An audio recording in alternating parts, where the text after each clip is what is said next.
Hello friends, ঝর্ণার শখের ছাদ বাগানে আপনাদেরকে স্বাগত। এই যে একটা ঝিঙে গাছে একটা পাতায় ম্যাপ পোকা ধরেছে, আমি এটা ছিঁড়ে ফেলে দেব।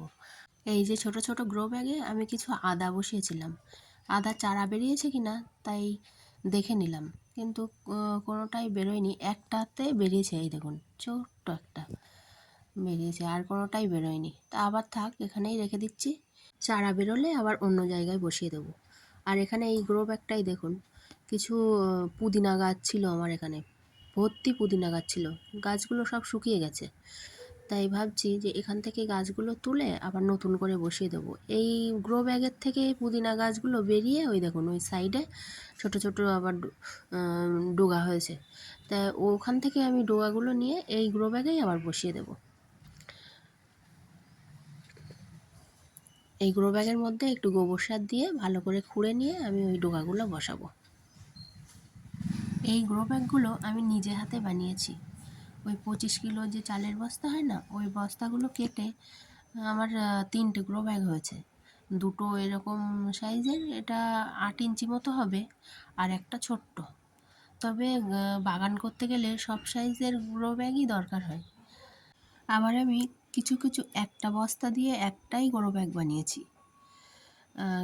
ওই একটা বস্তার ওই নিচের দিকে আমি ভালো করে এঁটে কষে বেঁধে নিয়েছি, নিয়ে বস্তাটাকে উল্টে দিয়ে সুন্দর গ্রো ব্যাগ হয় ওটা। ওটা 12 ইঞ্চি গ্রো ব্যাগের মতন হয়, বড় হয়। ওটাতেও খুব সুন্দর সবজি চাষ করা যায়। আর যদি ছোট লাগে তখন আমি এটা কেটে সেলাই মেশিনে সেলাই করে নিই। আর এদিকে দেখুন, আমি পুদিনা পাতার এই গুঁড়ার দিকের এই পাতা দুটো কেটে আমি বসাচ্ছি। বসালে ওখান থেকেই শিকড় বেরোবে। পুদিনা পাতা শরীরের পক্ষে খুব উপকার। গরমকালে এই পাতার শরবত বানিয়ে খেলে পেট ঠান্ডা হয়। এছাড়াও পুদিনা পাতা বাটা করে খেলেও খুব ভালো লাগে। এর গন্ধটা অপরূপ, আমার তো খুব ভালো লাগে। পাতাগুলো একটু ভালো করে ধুয়ে নিয়ে বেটে নিতে হবে।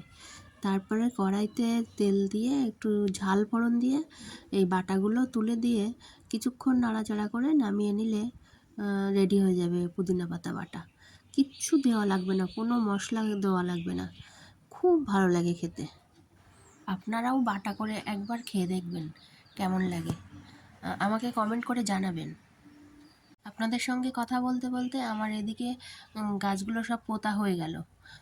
এবার আমি এদেরকে একটু জল দিয়ে দেবো।